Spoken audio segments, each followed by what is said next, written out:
Imagine walking home late at night. The hum of the city fades to a low whisper, and the streetlights above cast long, dancing shadows that seem to follow your every step. It is in moments like these, in the quiet spaces between the familiar and the unknown, that a different kind of story comes alive. These are the urban legends, chilling tales that circulate endlessly, passed from one person to the next like a secret, changing ever so slightly with each telling. They are a unique form of modern folklore, thriving in the concrete jungles of our cities and the quiet corners of our towns. But what is it that gives these stories such a potent and enduring hold over our imaginations, and more importantly, over our deepest fears? At their very core, urban legends are sensational narratives presented as true events, often happening not to the teller, but to a friend of a friend. This simple framing device creates an immediate, unsettling sense of plausibility. Unlike ancient myths born of gods and monsters, urban legends are rooted in the mundane. They unfold on lonely highways, in crowded shopping malls, or within the deceptive safety of suburban homes. This very familiarity is their greatest weapon. It strips away the comfort of distance, making the horror feel not just possible, but probable. It suggests that the nightmare isn't in some faraway land, but could be waiting just outside your own front door. Consider one of the most iconic examples, the legend of the Hook Man. The story is almost a cultural touchstone. A young couple, parked on a secluded lover's lane, hears a news report on the car radio. An escaped killer is on the loose, a madman distinguished by a sharp steel hook where his hand should be. Frightened, they speed away. It is only when they arrive home, safe under the bright lights of their driveway, that they discover the horrifying proof of their near miss, a bloody hook hanging from the passenger door handle. This tale has been retold for generations, its details shifting with the times, but its chilling climax remains the same. The Hookman legend preys upon our collective anxieties about vulnerability, trust, and the consequences of youthful rebellion, all wrapped in a narrative so gripping it feels like a memory you never had. But these stories do more than just entertain. They actively shape our behavior and blur the lines between fiction and reality. The infamous tale of razor blades and poison hidden in Halloween candy, for instance, ignited a nationwide panic in the United States during the 1970s and 80s. Despite a near-total lack of evidence to support these claims, the story spread like wildfire. The legend's power was not in its truth, but in its ability to weaponize a shared fear, the fear that a stranger could harm our children. As a result, communities fundamentally changed their traditions.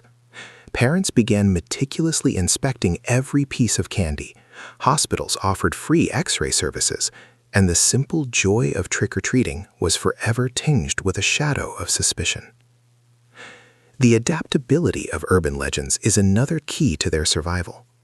In the past, they traveled by word of mouth, their pace limited by human interaction. Today, thanks to the internet and social media, they spread at the speed of light. A story can be born in the morning on an obscure forum and become a global phenomenon by nightfall. The legend of the Slender Man is a chilling modern testament to this. Originating as a series of photoshopped images created for an online contest, this tall, faceless figure in a black suit quickly evolved into a complex modern myth. He became the subject of fan fiction, video series, and games, his mythology collectively built by a global community. This digital folklore reflects distinctly modern anxieties, distrust of technology, the fear of what lurks unseen in the background of our own lives, and the viral nature of ideas themselves. Ultimately, urban legends serve as a mirror, reflecting our society's deepest hopes, fears, and unanswered questions. They persist because they are whispered in the shadows, passed from one person to the next, always just plausible enough to send a shiver down your spine. Whether they serve as a warning, a form of entertainment, or a simple, unsettling reminder of the darkness, urban legends are a powerful testament to the art of storytelling and its profound ability to shape our world. To understand the chilling allure of a truly great urban legend, we must trace its origins back through time, long before the glow of computer screens, to an era when stories were passed in whispers around flickering firelight. The genesis of these tales is often as murky as the shadowy corners where they were first shared. Some are born from a kernel of truth, a real historic tragedy that has been warped and magnified over generations. Others are pure invention, spun by parents to keep their children from wandering too far from home, or by communities to explain the unexplainable. Let's delve into these historical roots.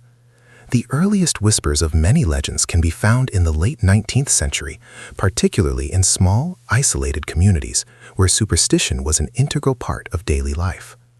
In a time before modern science could explain every anomaly, events like sudden disappearances, strange illnesses, or livestock found dead under mysterious circumstances demanded an explanation. When logic failed, people turned to the supernatural. A legend would grow to fill the void, giving a terrifying face and a name to the formless anxiety of the unknown. It was a way to impose order on a chaotic world, even if that order was monstrous. One of the most common origin points is a local tragedy, often involving a child. In some versions, a young girl wanders into the woods at dusk and is never seen again. In others, a group of children is lured away by an eerie sound or a mysterious light.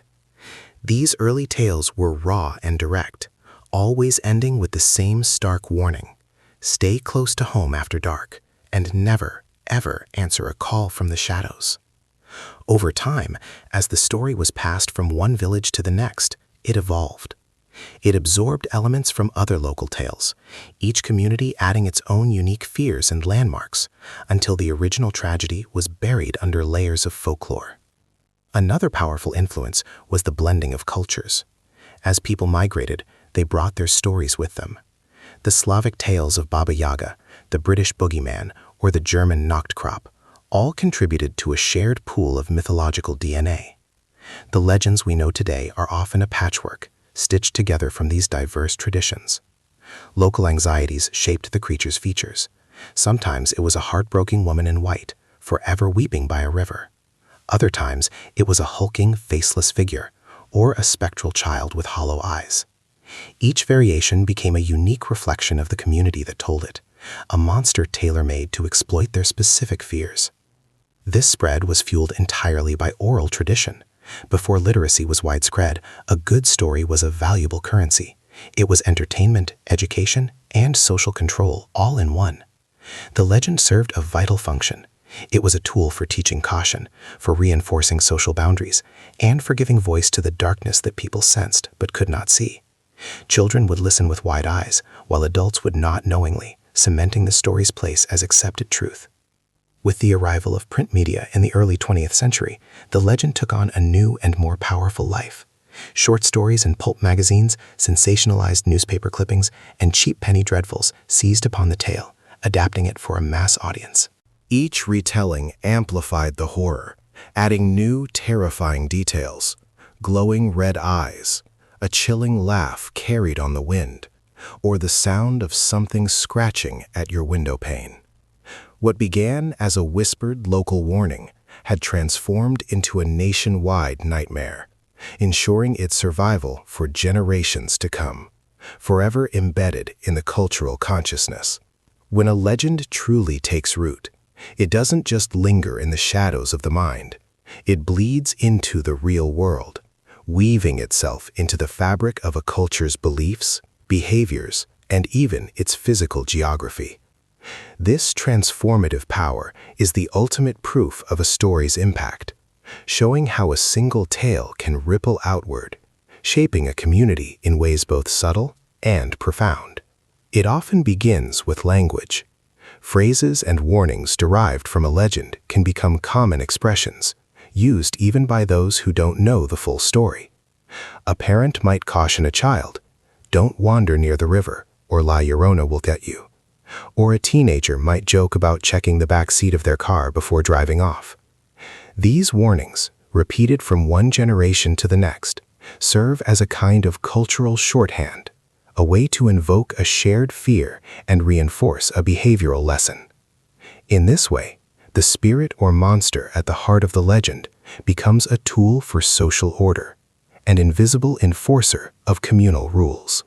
Beyond language, the legend seeps into local customs and rituals. In many parts of Latin America, the story of La Llorona, the weeping woman who drowned her children and now searches for them for eternity, has inspired festivals, theatrical plays, and solemn processions.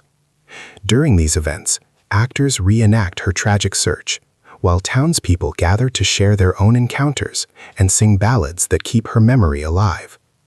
Similar traditions exist across the globe, from Japan's ghost festivals honoring the Yurei to the Slavic rituals meant to appease the water spirits known as rusalki. These customs show how universal the fear of vengeful spirits is, and how deeply ingrained the need to pacify them becomes. The legend also leaves an indelible mark on the physical landscape. Bridges, lonely stretches of road, or abandoned buildings become imbued with a new, sinister meaning. They transform from simple locations into landmarks of fear, places to be avoided after sundown. A particular riverbank becomes the setting for whispered tales of ghostly sightings. In some towns, these spots even become macabre tourist attractions, drawing in thrill seekers eager for a brush with the supernatural. This in turn fuels the local economy and gives new life to the old stories, creating a self-sustaining cycle where the legend and the place become inseparable. And, of course, popular media has amplified the legend's reach exponentially. Books, movies, songs, and television shows constantly reinterpret and reimagine these tales, adapting them for new audiences and new eras. The 2019 horror film The Curse of La Llorona introduced the story to millions worldwide. But long before Hollywood's involvement, countless poems, radio dramas, and folk songs carried her tale far and wide.